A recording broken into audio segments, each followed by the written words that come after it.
দুর্গাপুজোর খাওয়া দাওয়া যেন আমাদের শেষই হচ্ছে না। দুর্গাপুজো শেষ হয়ে কালী পুজো চলে এলো, কিন্তু আমাদের খাওয়া দাওয়া যেন going on on and on.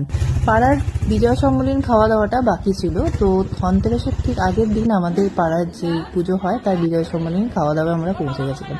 পৌঁছে গিয়েই ফার্স্টে দিয়েছিল গরম গরম চিকেন পকোড়া, যেটা অ্যাজ ইউজুয়াল যেরকম হয় সেরকমই টেস্ট হয়েছিল।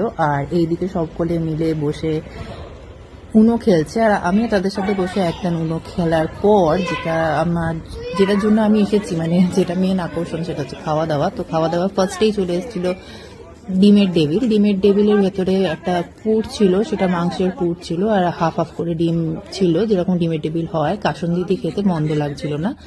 সবচেয়ে ভালো লেগেছিল সেটা হচ্ছে রাধা বল্লভী, আর রাধা বল্লভীর সাথে স্টাফ পটেটো ছিল। পটেটোর ফিলিংসটা কিন্তু ভেতরে যেটা ছিল সেটা কোনো মাংসের কিমা বা পনির ছিল না, সেটা একটা ভেজ স্টাফিংই ছিল।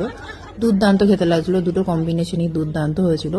তারপর চলে এসেছিল fried rice, mixed fried rice, যাতে পনির ফনির দেওয়া ছিল, আর হচ্ছিল চিকেন কষা। সত্যি কথা বলতে ফ্রাইড রাইসটা আমার ব্যালেন্স লেগেছে, এমন কিছু ফ্রাইড রাইসের টেস্ট ছিল না। আর চিকেন কষা ঠিক হয়নি, চিকেন একটা ঝোল টাইপেরই হয়েছিল। দুটো মিলিয়ে খেতে খুব যে খারাপ লাগছিল তা না, কিন্তু খুব আহমরিও কিছু লাগেনি। তাছাড়া ছিল চাটনি পাঁপড়, মিষ্টি।